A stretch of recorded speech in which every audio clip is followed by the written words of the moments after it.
our continuing coverage from Taipei, and I want to welcome Team Solomid senior most member, their man in the top lane, Dyrus. Dyrus, first off, well, you get a fantastic applause.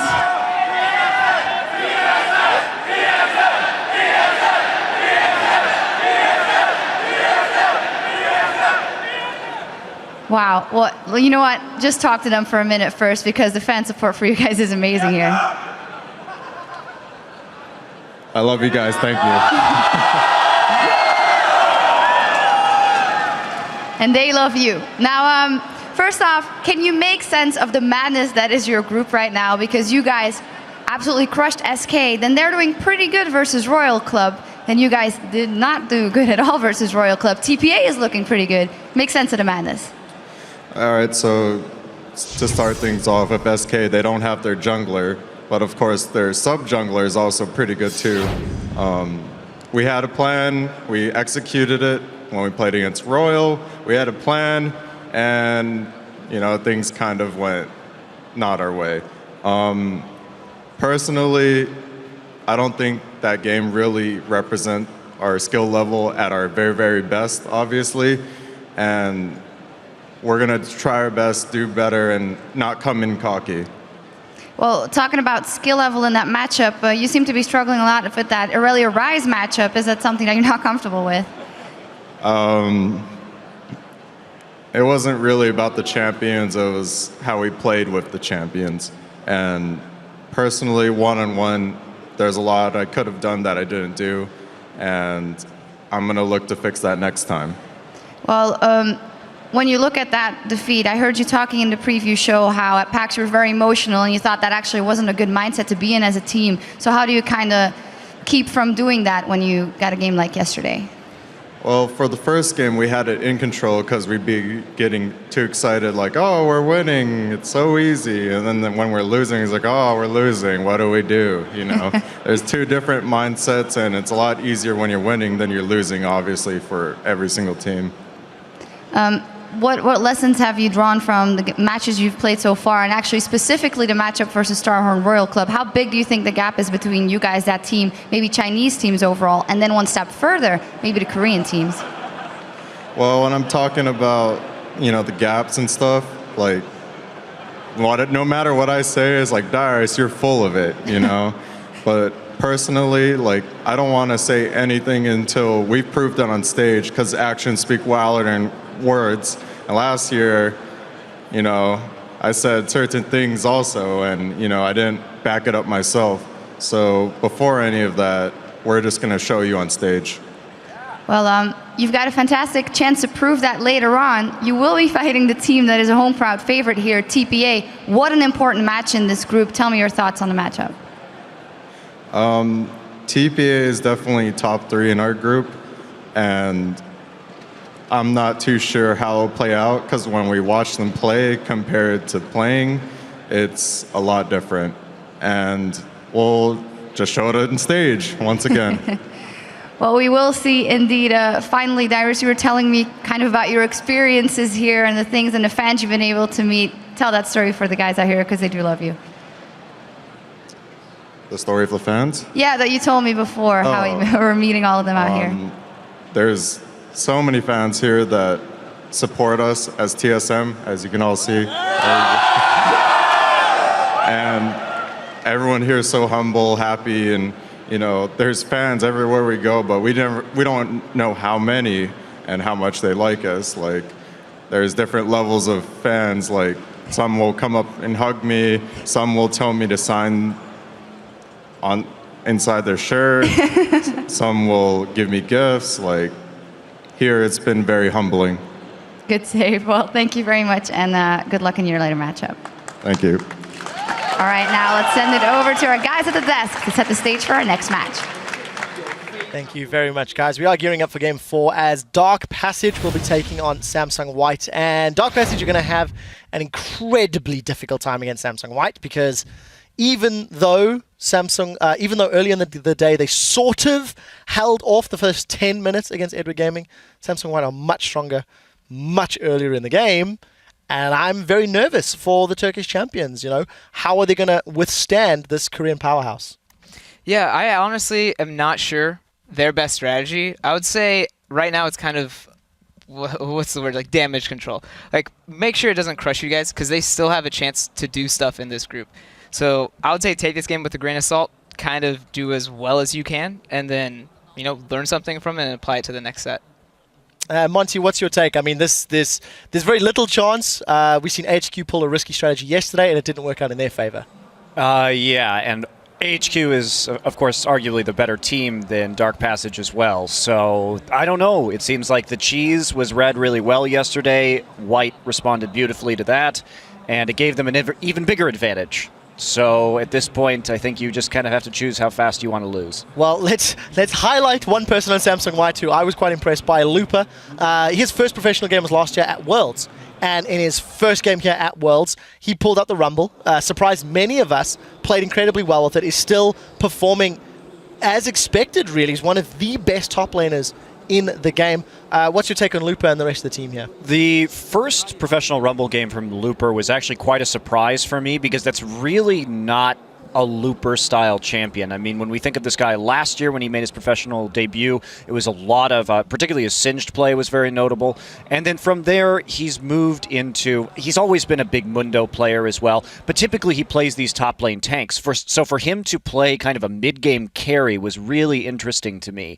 And so I'm curious if he's going to start transitioning into a more aggressive style, or if we're just going to see him, as we run deeper into this tournament, go back to his old comfort picks. Final thoughts probably before we move on? I think something it could be reading too much into it, but since you're saying he has a typical playstyle of certain champions, maybe the Rumble pick is something to terrify his opponents later on. Yeah. They're going to go, oh wait, this guy plays Rumble now? What do we do against this? We thought he played this, this, and this. So it could be a strategic thing, or just, we really wanted to play Rumble. And if Samsung White are feeling very confident in this matchup, they could also pull out some more surprise picks this game. It is time to lock in your predictions, gentlemen. Who do you guys think is going to win? I'm going to start with the conductor himself. Do we even need to ask? No. So Monte Cristo is going to pick Samsung White. He's very confident in their individual play as well as their strategic ability. I am going to ask Prolly, do you know who's going to win? Yeah, I got to go with my boy Pawn. I've loved him for a long time. He beats FLICKR, and I don't hold it against him, so I'm going to go with Samsung White. Right, fair enough. We'll see how well Pawn can perform. All right, the fans are in agreement with both of you guys, and according to LOLesports.com, they are also saying Samsung White. Preview show called this group David and Goliath. We'll see if David can throw any of those slings. Teams loading on a champ select. Let's send it over to the casters to get us back into the action. Thank you very much, Quick Shot, and hello, everyone. We've switched out the desk. I'm Rivington Bism III, along with Joshua Jat Leesman and Martin Deficio Lunga. This is going to be some amazing matches, and it's already started the day off crazy. Yeah, man, this is going to be really good. This is our first time actually casting as a trio, so I can't wait. We got some world-class games about coming up. This one, definitely David and Goliath, though, so we'll see what ends up happening. It's been so amazing. We're going to dive right into our next battle with a look at the starting lineups. On the blue side, it is Dark Passage. That means in the top lane, it is fabFabulous. In the jungle, it's going to be Crystal. Mid lane is Naru. At AD carry is HolyPhoenix, and supporting him is Touch. And on the red side, of course, it's Samsung White, the Giants right here. Looper in the top lane, Danny in the jungle, Pawn in mid lane, and of course, Imp and Mata in the bottom lane. Really, absolutely the Giants, and it's going to be tough for Dark Passage this game. We'll say that right off the bat. Yeah, I mean, we just have to say it. They don't have any pressure on them to perform here. True. Go in there, play the laning phase, see what you can get from it. Maybe you can learn a few tricks playing against such a great team as Samsung White and see what you can learn. We saw their game earlier today. They actually had a pretty decent start in the laning phase against EDG. I think this game will really be about small victories for Dark Passage. When they were coming into Worlds, they didn't really say they were going to go win the World Championship. Right. Really, after Gamescom, they just said they wanted to play against Korean teams. They wanted to see how they stack up, and they're going to be able to see that specifically in the laning phase. The individual accomplishments, if they can pull something off, is all they're going into this game hoping for. They are still strong individual players. When you see the team fights come together is when the coordination starts to fizzle for them, and you can see world-class teams really start to come out on top. They are able to make some moves, but it's going to have to be early because that's when Samsung White will take a hold of the game.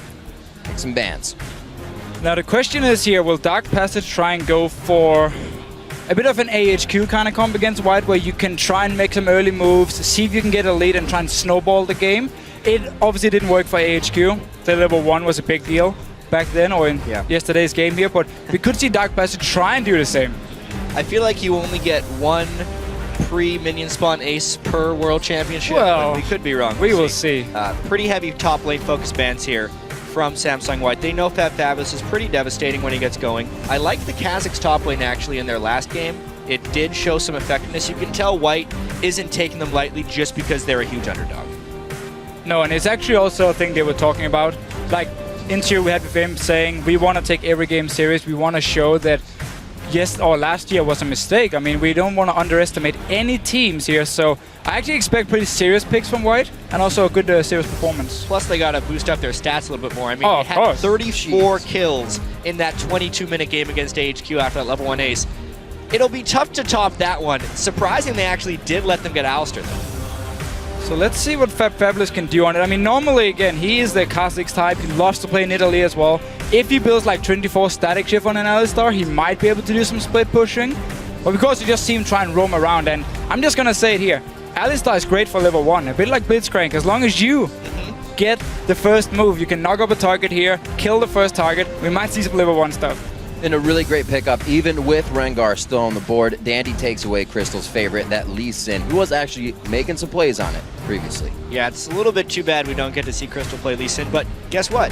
We get to see Dandy play Lee Sin. He was super devastating in that game against AHQ. At one point, I think he was 9, 2, and 11, like 14 minutes in. Yeah. Definitely a playmaker. I actually expect White to pick plenty of playmaking champions here because if the game does get out of hand, they're going to know how to have a little bit of fun. Well, that's also you have the Rise already locked in for the late game. So if we're going to see all these, just in case, this is a backup plan in case it goes wrong in the early game, you can then wait for late game. You do have the Rise here. On the other side, though, for Dark Passage, we did see Touch play Thresh in the last game. He tried to make some big plays. It just really didn't pay off. You can't have a Dark Passage team not take the Dark Passage champion. Yeah, that's They very would true. instantly lose. And we've been seeing a little bit more love coming out for Janna as well throughout Worlds here. Consecutive plays from these last few games. We actually often see also picked into Thresh here, and if you build a Mikhails, you can pretty much stop the entire engage potential for Touch on Dark Passage side. So we have to see what Mata wants to build. Soul Stealer, of course, could work too if you want to get some early kills. Yeah, seeing a Twitch from him would be pretty exciting. Oh, And there would it be is. even more exciting. Deficio and I were actually talking about this just before the game. We're thinking if Samsung White wants to just kind of have a fun game or really prove themselves, we're thinking, which champions are they going to play? And we actually happened across a Vayne Janna lane because it will give Imp the shield and potency to go in hard. And 1 year ago, Imp was probably considered the best Vayne player in the world. This is going to be a pleasure. And now he's going to show it again. Hopefully going to show it again. HolyPhoenix looking to bring out the Jinx within this game. We'll see if he can do it. The Orianna goes down for a bit of safety around it, but like we said, this is really going to be Dark Passage trying to get small victories out of the game as they are about to face the powerhouse Samsung White. Talon locked in for Pawn in the mid lane. And we have seen him play it before where he killed a certain Faker in the mid lane. Obviously that was against a Kassadin and not an Orianna, which is a bit safer, but still somewhat the same deal. I do actually like the comp here from Dark Passage. It's very, very strong in team fights. So if they do manage to survive the lane phase and group as a team, they do have a lot of CC. There's some good damage here. Get a target low. You get HolyPhoenix going. He loves to play Jinx because he loves to get the resets. Yeah, it's a really good point there, Deficio. If Samsung White takes them lightly in the laning phase in the early game, there's a lot that could end up getting away from them. Alistair could get to a point where he's tanky. The Jinx resets could come in and they could make something happen. However, it's probably not going to happen. This is Samsung White, and they also have a ridiculously powerful team composition. The amount of damage they have coming out of those rolls is rather massive. And the amount of pick potential they have as well. I mean, you have a Talon in the mid lane, you have a Vayne, of course. Everyone here can just kill Dark Passage if they're out of position, which they might end up being in this game. All right, so before we get any shots fired here, we're going to head over to Twitter. Tell us which team you think will prevail here. Tweet hashtag DPWin or SSWin to @LOLeSports, and we'll be tracking how you guys are voting throughout the game. It's pretty fun to root for the underdog, too. Even with that good lane phase against EDG, I saw they had like an 80% vote at some point during the game. Keep it up, because eventually they'll be able to hear that support, especially coming into this. You need to have a pretty thick skin as Dark Passage to come in against teams that are so much more experienced than you. It's not like Dark Passage has a chance to play 3 years of competitive League of Legends coming up to this. This is kind of like their season 1 or 2, where everyone else is playing on 2014. I would love to see Dark Passage kind of go hard in this early game. Get Samsung White where they are known to be the best and really give them something else to think about here. It's obviously going to be a great back and forth throughout the entire matchup. We're going to see how much fun we can get throughout this game. And just looking at the summoner spells, 2 exhaust from Dark Passage, because again, you are against Vayne, you are against the Talon, even a Rise, you can use exhaust against here. So they are really setting up for a great team fight. And once again, it's going to be all about this early laning phase here, if they can survive it, and of course, if they can avoid dying to Dandy on this Lee Sin. How about a great level 1 coming in right now? It'll be real interesting to see what ends up happening off this one. Slow but sure. DP is playing very, very smart right now. Not getting too antsy. And these are the plays that they need. fabFabulous able to make his way in the brush, keeping HolyPhoenix safe on this one as well. And I love the fact they're not scared. I mean, they saw what happened yesterday when you tried to invade on Samsung White at level 1, but they're ready to do it again. You do have the Thresh here, land the hook, and then you have Alistar CC. You might be able to get a kill. Samsung White are ready, though. They're pretty patient right here. They're just hoping that Samsung White is trying some type of delayed invade, in which case they would be able to get the jump on them, but they just didn't luck out in this sense. White had scouted everywhere else. They're not really willing to check the one spot they haven't scouted. Minions have spawned. Slow play, interestingly enough, coming in from Samsung White. We'll see if Imp and Mata can control the lane as they like to throughout the start here. HolyPhoenix and Touch known to put down a little bit of pressure as well. HolyPhoenix likes to get himself into some trouble in the early games. Has some trouble dodging the skill shot, so he should be all right if he can just dodge the Howling Gales for now. I just want to highlight the ward Samsung White will always place in the middle lane at level 1. Often it is simply to spot, first of all, if people are running like from the top side of the map down to the bottom side, but it's also to see what the mid laner is doing, because often the mid laner will actually move a little bit to the side where you're starting with your buff, just to be there to kind of check if anyone is late invading. So they're going to see Naru move a little bit towards the bottom side, and therefore they suddenly know red buff. It's the free way of scouting for them. They don't need to get the dangerous ward. Instead, they'll place a safer ward, which can still give them the same intelligence. It's only something that happens after a lot of good coaching and strategy.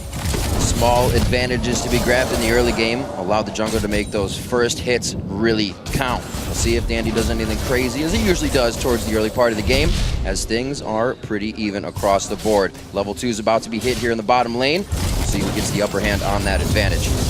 Oh, it's going to be Samsung White. They hit it fast, but actually nice. A great hook coming in from Touch. The play goes out, and that exhaust comes up very big. Silver Bolts have been taken second by Imp, and that's going to be putting out a lot of damage. Can the reset come in? If it is, HolyPhoenix may be able to close the gap. It's all up to Touch. Can the flay damage come out? Nice No, they tornado. turn around once again. Mata flashes, trying to give himself the damage, and everybody's going to be alive on this one. It's not over yet here. Look at the minimap. Dandy's coming down towards this bottom lane. He might try and go for a kill. There's not very many wards. HolyPhoenix needs to get out of there. He knows it too. He's not going to stick around for the greed. He is definitely recalling, and But now it's for Touch. now he's safe.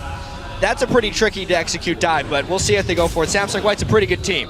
7 of 8 summoners burned in that bottom lane. Touch still have his flash. Oh, nice Great hook. teleport was canceled out. Stopped out by fabFabulous. He decided not to come down. Looper wasn't close to stop that. So teleport burned right there. Something that was very wise there was to not end up teleporting him because they'd already disengaged. Even though it was a great hook, it was on the wrong target because he didn't have turret aggro. At the end of the day, it is an advantage for Samsung White because they forced the recall and the teleport. See where they decide to go from here. A lot of pressure towards that bottom lane. They know the flashes are going to be down, and I feel like Dandy's going to make a repeat trip there quite soon after he clears the top. fabFabulous keeping this push for Looper. And Naru in this mid lane here, he should be able to keep the lane under control, at least in the first few levels before we see the Talon level 6, and then you can really start jumping onto targets. Yeah, the Talon is not actually a very potent laner against Oriana. It's this dangerous matchup for Pond to kind of be picking into. It is because he's so versatile, and it's because he has so much confidence, but Naru in his own right is a fantastic mid laner. Yeah, and I mean, he's shown, first of all, his champion pool is huge, but also the mechanics he's shown on certain champions like Zed in the wildcard tournament really impressed me. But again, Talon in the mid lane, you also need items because you are a bit of an all-in type, and if you don't have the damage to kill targets, when you go for the all-in, you take a lot of damage in return. And also the biggest thing that Naru didn't face against in the International Wildcard Tournament, as great as you can play against an enemy mid laner, he's also playing against Dandy. So Right. the potential gank presence and his ability to maneuver around wards when they're down on the map, which, by the way, is very poor ward coverage in the mid lane right now by Dark Passage, is something you can't really prepare or practice for. Well, in their 20 games, including playoffs, Pon only took that talent once, but he did get a victory on it at 8-2-6, so he knows what he's doing, and so far keeping Naru at bay, but Naru's farming up nicely. No kills to come out of that mid lane just yet, or any lane for that matter, and that's going to help DP at least in the early part of the game. They've been able to stave off Samsung White's very early aggression. Yeah, and been a lot of action down this bottom lane. We also saw Crystal move down in case Dandy showed up. Is they ready for counter gank? Would be very hard for him to actually go for the gank himself because the lane was pushed so far up here. But for now, both teams still fairly even. No kills yet. So as soon as the death sentence was down, Imp decided to go in aggressively. The Flame Chompers are the only thing keeping them alive there, but the damage is done. Touch can't sustain that back up. The warding down here making Dark Passage feel pretty confident about getting some hooks in, but Samsung White knowing when they can trade back efficiently. Clockwork wind up a few times onto Pawn as they keep going back and forth to that mid lane, and he has evened out the CS quite nicely. See a little bit of action towards the top lane as Dandy looking to make sure he can draw any bit of movement. This is actually when the teleport earlier from fabFabulous hurts, because he would have gone back and sustained up, bought some items. Now he's going to miss out on substantial amount of experience in minions, because if he stuck around, he would have been too vulnerable for ganks. Yeah, exactly. And the only way Dark Passage could kinda win on the situation was if they actually got a gank in the bottom lane. Now the teleport from Luba is on cooldown, and then they could use the Alistar. But that's such a risky play, and of course not the ideal situation. And you can see the lane pressure is accumulating fairly well here. Pawn actually used his ultimate, very low cooldown ultimate on Talon, just to force Naru back to base. It's continuing to keep the pressure up. They're not having to back on their timers, right? They're forcing Dark Passage to back when Dark Passage doesn't want to, and White is controlling that pace. Giving themselves the windows to make things work here. Pawn's going to make it back to lane, and really he's going to be able to pick up the CS to keep it even still. Great brush control here coming in from Samsung White. Touch, going to fizzle that out a little bit with a beautiful ward. Once again, down this bottom lane here, Crystal waiting. There's a pink ward from Dark Passage, so they know he's not spotted just yet. But it's still going to be very hard to pull this gank off here. I mean, Imp is very mobile on this vein. You have the Janna as well. And we're 7 minutes into this game with a level 4 Kha'Zix sitting in a pink ward. His red buff is up. Yeah, he should be farming. Needs to clear that. He should just take that red buff before he goes down, because he is not effective at this juncture. Even if he had the gank to go on, I don't think you're killing the Janna.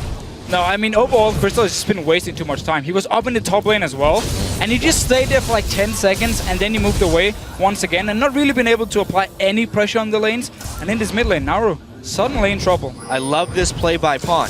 He's just using his ultimate pretty much on cooldown for the harassment. It's creating so much pressure. Now he has to ultimately respect Dandy no matter what, because the follow could still kill from Talon.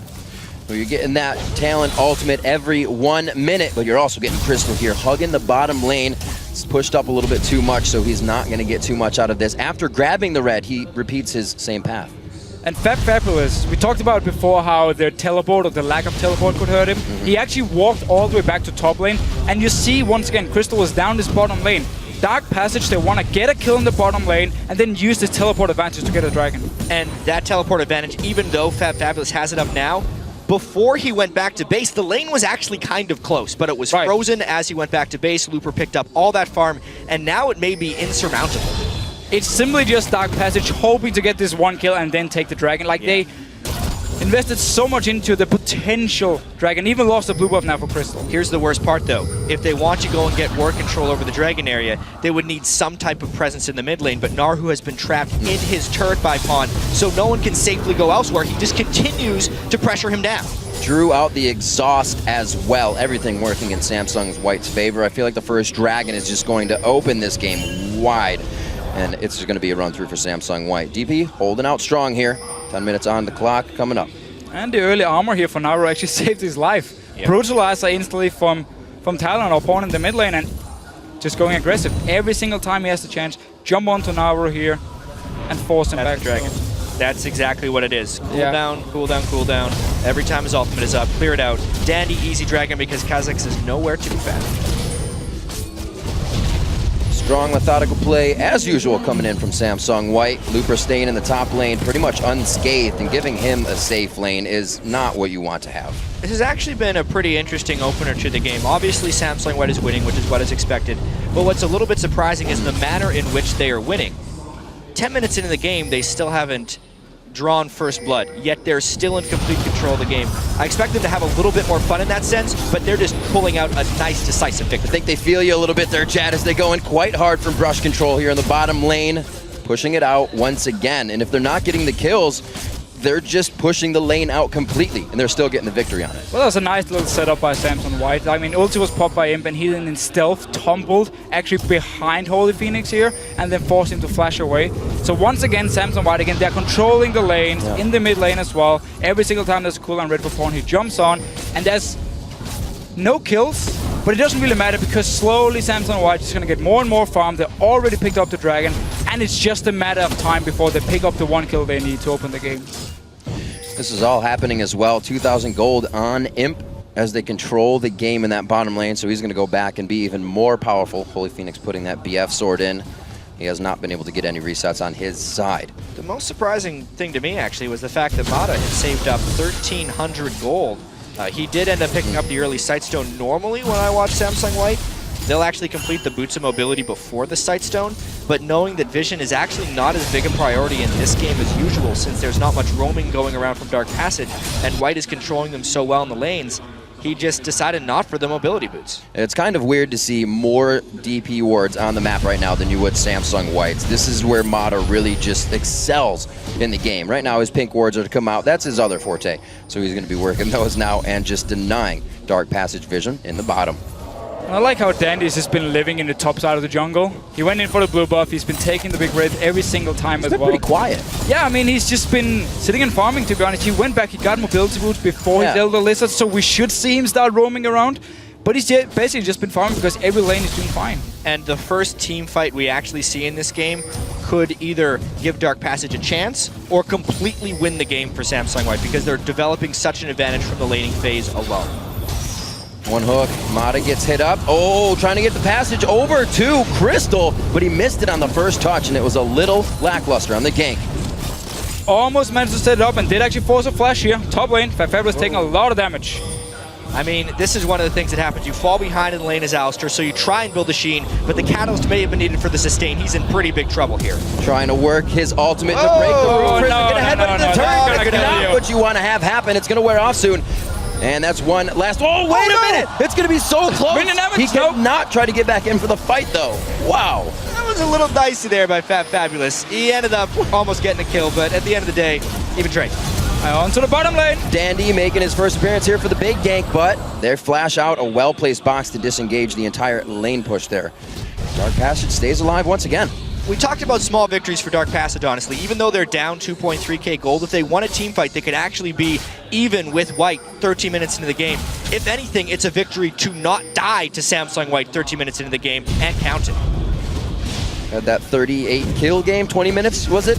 Yeah, I'd say it's a victory right now. Still pushing past the turret. Touch. This is where it gets a little hairy. The flashes have been blown. The kick comes back. Oh, once again! The play is from Touch on the Dark Passage. Beautiful. The entire team is now here. Naru's actually out of mana, so I don't know how much they can really chase this. It looks like it's just going to be flexing the muscles, getting Samsung White to push out. So Samsung White here, they keep their aggression going here. They want to chase for this first blood, but every single time, Dark Passage managed to disengage. That was a really nice lantern placement there by Touch to just save the day. However, the damage is still kind of done. They're losing control of that lane. They're down 40 CS to a Vayne. That is not good. The question is just, for how long can they avoid dying? I'm going to say 17 minutes and 50 seconds. Holding it to them, holding you. Looper with the Rod of Ages coming in the top lane. He is now happy to just charge up still. Waiting to make some teleport plays. He's going to go ahead and actually teleport right towards the blue buff.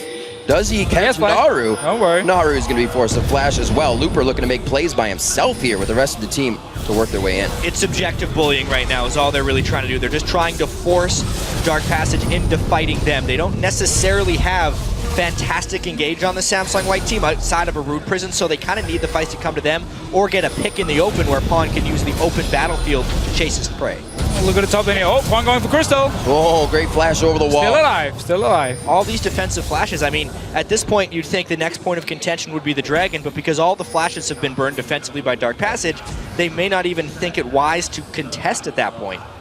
But what we do see from Samsung White, even though they're constantly chasing this potential first blood, they don't over-chase. They're not over-aggressive here. They're just playing it fairly safe and making sure they don't give Dark Passage any kills or any chance actually to potentially win a later team fight. This is what Samsung White was talking about in their interview footage earlier, is that suffocation game. It doesn't have to come with kills. It doesn't have to be a bloody suffocation game. They know, even though they can't see the gold, they know that they're pulling ahead fairly substantially. They have the turrets, they've been bullying neutral monster objectives consistently. They can press tab and see that Imp is 30 CS ahead of HolyPhoenix. They know everything is going well according to plan. It's just not as stompy as they may have hoped. Well, Imp now doing his thing, free farming in the top as Samsung usually leaves him to after the laning phase is crushed. But DP rather, is now going to put a little bit more focus on the top lane. Crystal trying to prep this one for a return gank if they can hopefully take down Imp. He's getting pretty big right now, 145 to 112 in that CS and already finished on his play to the ring kick. And I do love all the early cooldown reduction on Atella. I mean, your ulti is already rather low cooldown, and the more you can get off here, the more picks you can go for. You can even engage the fights because you have a Janus, so put the shield on the Pawn, let him jump in, and then be ready with Mata from the disengage side, and as long as Pawn stays alive, it's a good engage. Another uncontestable Dragon here. I don't know if Threat is in range of Dark Passage for this guy. Ooh, HolyPhoenix hoping to get out of the ashes on this one, but I don't think he's gonna come back up. First blood going over to Dandy on that one. An inch away, and now we can see it's already 5,000 gold. The 600 gold there from the first blood across the team is a lot, and the map control is suffocating. Absolutely. They continue to put themselves in the jungle of Dark Passage. fabFabulous cannot join the team yet. With the ultimate being the tank, everybody is just getting taken out too fast in these fights. Samsung White continuing now to take Dragon, pushing to the bot lane and utterly controlling the map. You can see how fast their wards moved into the side of Dark Passage. We also see how the warding on the map often is determined by where Dandy is actually running around, because he was in the top side for like the first 10 minutes, but now he's been putting all his attention on the bottom side, and look at all the wards on the minimap here from both him and Master together to make sure, okay, I can roam in the jungle of Dark Passage, I can always walk behind them when they're trying to farm the lanes, like we just saw HolyPhoenix try to do here, and it means at least Crystal could potentially get a blue buff or give it to his mid laner. Yeah, well, with the second Sightstone being completed on Samsung White, they're going to try and get greater control of the map. Even though Dandy was just on the bottom side, it's up to Mata and Imp there to control this side. A couple good defensive pink wards there for Dark Passage, but they can pink ward to know where Samsung White is. With this gold disadvantage, even if they know, they may not be able to do anything about it. Yeah, that's always going to be the problem once you do fall this far behind here. And Samsung White, they know it, of course, just constantly walking in the jungle. Plays a few more wards and clear out the pinks. Make sure Imp, on Vayne can just sit and farm in this side lane. He is going to be very, very scary. You can actually see fabFabulous cannot do much but watch him push down these waves. I feel like Im's got to be getting antsy. Like, he wants to kill somebody at this point. He's been farming 177 minions on Vayne. He had that scrap at level 1 that was really close, but he wants to do more. I can feel it. We've seen that happen. He will. Feel it, man. I think he'll get himself caught a few times before this game is over. We'll see, though. Im's always got that big grin on his face every time he gets a kill. He needs to get that kill here. Well, he did kill a tower, so... That's true. I mean... Small victories. Very, very small. Sated the thirst for some time. He will be looking for those kills, though. That's all in Dandy's hands at the moment, making plays around the map. It looks like Looper getting himself pretty deep here. This is not really the matchup you want for your AD carry. Down his bottom lane in a one-on-one against a Talon who's already level 13 and can just jump and one-shot him pretty much. So HolyPhoenix has just been forced to actually give up the tower because he couldn't hold it, and even on the tower he would have died instantly. Fight over blue buff. Just gonna take it. Come on, Dandy. Oh, he missed. Yeah, that's cheating. Yeah. Who says? My rules. Oh, okay. There we go. He's going to try it one more time. Going for the red. It's going to be a 2v1. He does decide to give up on this one a little bit, knowing that Naru left lane. and the rest of the team is kind of doing their own thing. Looper's on like solo mission now. Dandy finally joins him, or rather, Looper finally joins Dandy. No. He didn't even have a smite that time. He stole No. with the resonating strike. Sonic Wave, actually. Mind games. Mind games being That played one was right fair enough. That was fair enough. Yeah, that was a fair steal.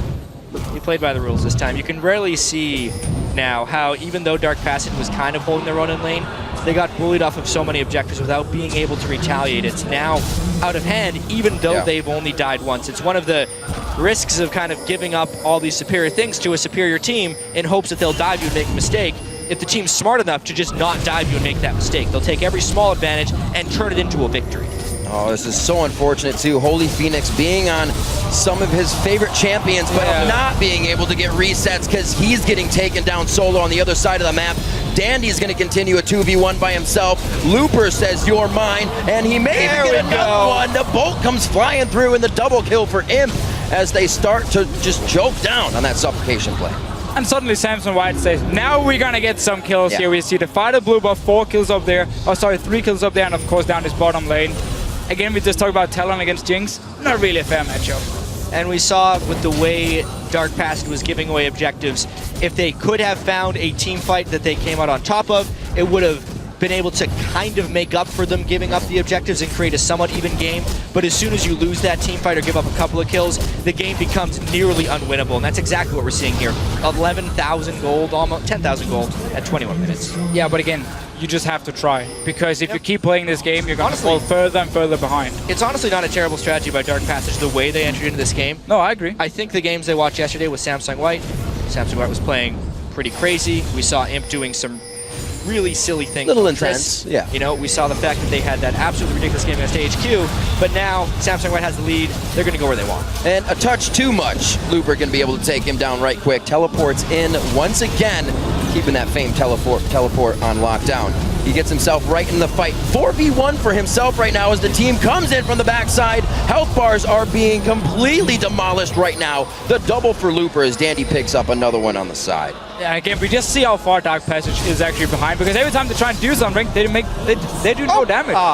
Just wanted that right around the The golem. longest shot I've seen from Vayne in quite some time. And yeah, you're right there, Deficio. It goes from 10,000 to 13,000, just like that. All right, now Samsung White close the game out, or do they continue to chase around here?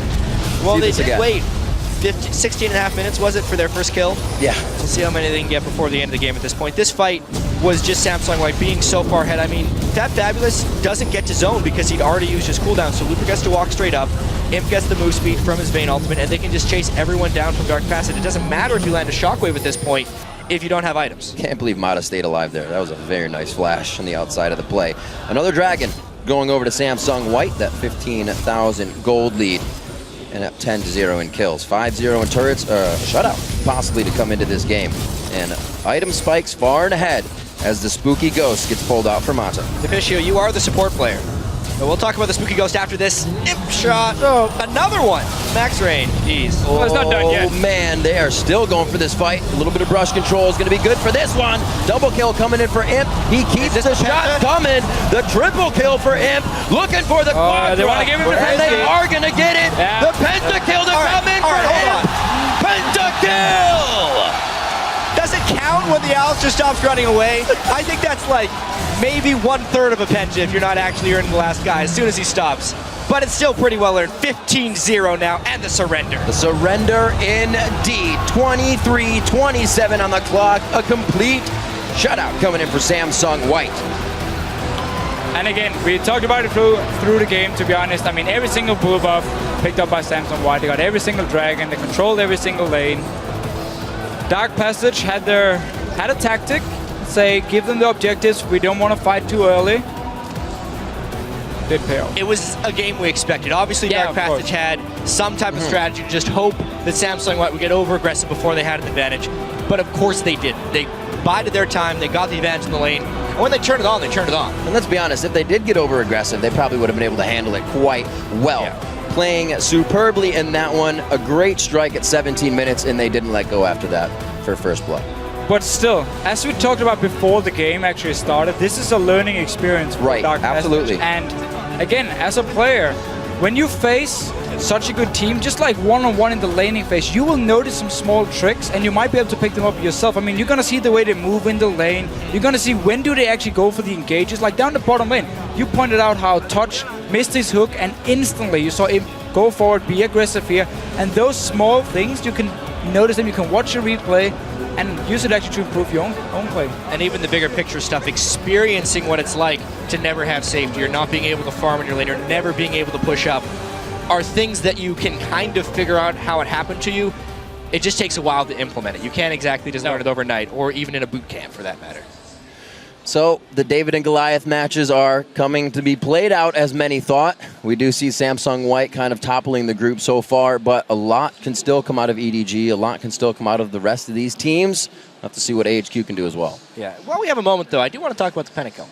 Okay. Was that a legitimate pentakill, in your opinion? I think it's a little bit... So because he stopped First of all, there was no flash for FabFabulous. Are you going to get away at that so point? He was never going to get away. He wouldn't be able to escape, exactly. Right. I mean, we even had the Twin Shadows. We barely talked. We didn't actually even talk about it, but Twin Shadows from Mata, he could have used it as well. Would have caught him. It would have been perfect item. Plus, there's the extended timer on the pentakill. You know, upon further examination. Yes. That I mean, they would have killed him no matter what. That was an earned pentakill. I stand corrected. Yeah, I agree. Okay, 100%. You were also saying that they're going to have to force a fight. So it was a forced fight. They just took it as they could. And that was a pentakill. So yeah, locked it down. Great job by Imp coming in. The first pentakill coming in for Worlds, which makes me hope that we'll see quite a bit more. It probably won't be coming from a Vayne. They were able to do a few of the picks that they were able to kind of show off within this game. And it definitely was that pentakill to show it off. Let's send it over to our guys at the Think Tank analyst desk for more on Samsung White's win. Thank you very much, Riv. Guys, here on the Think Tank, it's not much to break down here. Samsung White executing a perfect game. 0 deaths, 0 dragons given up, 0 towers giving up. Absolutely demolishing Dark Passage. They got themselves the pentakill. I want to talk about the dual lane. Vayne Janna, best lane in the world? No. Within the context of their composition, it was fine, but when you pick that when you don't even know what the enemy's going to pick, and, you know, Thresh Jinx is a lane where, yes, if you can get a shield onto Vayne and you can get that tumble, it can hurt, but you run into a real risk if you are tumbling like that to getting flayed into traps. I mean, there's so much hard CC that you're probably going to lose, and you also can get poked out as well. So it's just mechanics practice. Come on. Yeah. So it managed to work out for them. I want to ask probably the Talon versus Orianna. We saw Pawn constantly throwing his ultimate over and over and over. Talk to me about the matchup and how he played that out. So I guess it's kind of counterintuitive because you think about it and you go, all right, Talon without ult, he's not going to kill him. But in that matchup, it's actually really hard to ever get a free kill on Orianna. So using your ultimate on cooldown the way he did with the Brutalize their first buy was perfect because after he uses ult and Orianna went low, he's now able to just auto attack to get all the CS because Ori can't harass that back. She's too low from what just happened. And then it's a ticking time bomb. Talon gets ult in 30 seconds. So it's going to happen again. So it's almost like Orianna has to buy 5 health pots every back and then has to trade really well. So it's kind of like, it's just terrifying to play that lane. Yeah, it really worked out in Samsung's favor. They mechanically outshone their opponents. One thing that stood out for me was their buff control. We were looking at the gold lead despite having next to no kills by the 20-minute mark. 7 blue buffs and 6 red buffs over the course of the game.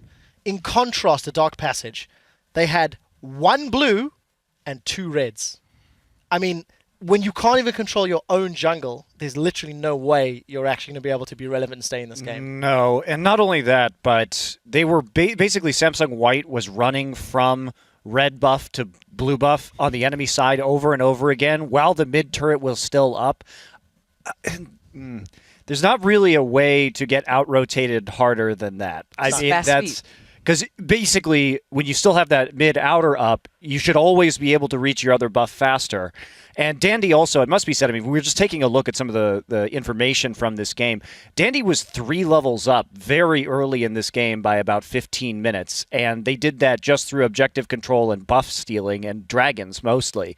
So it was pretty impressive jungling from Dandy on the whole. And then, you know, I want to talk about the Vayne pick a little bit because this is something we're likely to see a bit more in this tournament with big-time Vayne players like Imp and Uzi. First Vayne of the tournament and secures a pentakill. Yeah, and it won't be the last because when you leave the Alistar up and you are on red side, then if they take it and they put it up in the top lane, Vayne is one of those champions through the percent damage and the true damage that will be able to deal with this. Because when Alistar comes in, especially if you have some sort, like if you have Vayne there and you have a zoning tool to keep the rest of the team out, you can quickly burst down a hyper tank. It's good against Maokai as well. Very quickly before we get to the replay. Okay, just one thing. So sending Vayne top against that, I think better teams are going to be able to realize that kind of fault with the top lane and not allow that to happen. When Vayne went top, it was very predictable. They should have been able to see that coming after the bot turret fell. And if they were just able to lane swap, they could have avoided that. But it was kind of like Dark Passage wasn't really aware they're going to do this. And after Alistar was stuck top against Vayne, it was just now they're going to bleed turrets. And that's exactly what happened. We talked about the pentakill. Let's pull this one up onto your screens. It is the first pentakill here, day 2 of the World Championships between Prolly and Monty. Let's talk through this clip as we roll it out. Because as Monty said, imping ain't easy. Imping ain't easy. Well, I mean, coming in here, I mean, Naru just dies to the burn right there. And it looked a little risky for him. He gets hit by the traps and the Alistar knock-up, but gets saved right there by Mata. And then Dandy's there for a little bit more protection. And Looper from the side makes sure Touch can't get out either. And then, you know, good guy FabFabulous. To zoom in. Gives up the last one. That's some classy camera work. Prolly, Jat asked it on the set. Was that a legit pentakill? You're going to be the final say. I would say yeah, because that cow was not going to get away. No, there was no way. He accepted his fate, and he's like, I'm going to think about what to buy now, and just opened up his shop. became a big piece of steak. Anyways, guys. Yeah, I just want to say one more thing about the takeaway of this, because the AHQ game was a little bit more scrappy, and we saw some more cocky plays from Samsung White. But this game was a very different story. You know, 0 kills until pretty early into the mid game. Very methodical control of objectives. You can see how intelligent White is here, as well as good at skirmishing and maybe overplaying their hand a little. Very impressive to get a perfect game. I'm actually happy you mentioned that, because in the matchup of Samsung White versus Edward Gaming, they also had missed positions, especially in Imp in particular, that cost them some of those team fights. Anyways, we do want to check out how you guys are watching the World Championships all around the world. At Simon Monk Niels and some friends in class are working on their R's. Reading, writing, and renekton, if you say so. And from Crumbs, he writes, this is how I worlds. He may have the best view, but of course he's looking at us. So yeah, well played, dude. And then at Jack Doonan, he proves that even down under, they're chanting TSM. All right, we got another one coming to us from at Shiny Shedinja. Proves that cosplay isn't just for cons, and writes, this is how I world. 4 a.m. Renekton outfit, because who needs sleep anyway? Is that really a Renekton outfit? I couldn't actually see. We need a full-body Renekton photo from our last photo. Anyways, send them to us how you're watching the action out of Taipei by tweeting at LOL Esports. Use the hashtag Worlds. In our next match, North America's Team Solo Mid will square off against the Taipei Assassins for what could be the second team to make it to quarterfinals. We're going to take some shots of a second. TSM in a huddle. Hey, the General's there. We'll see if any strategies he can provide will do better than the ones that worked against World Club. TPA, think that's them. Yes, chatting a little bit. Those are serious faces. They definitely don't want to disappoint their home crowd. Don't go anywhere. We'll be right back. Dandy is going to continue a 2v1 by himself. Looper says you're mine, and he may get another one. 4v1 for himself right now as the team comes in from the backside. Health bars are being completely demolished right now. A little bit of brush control is going to be good for this one.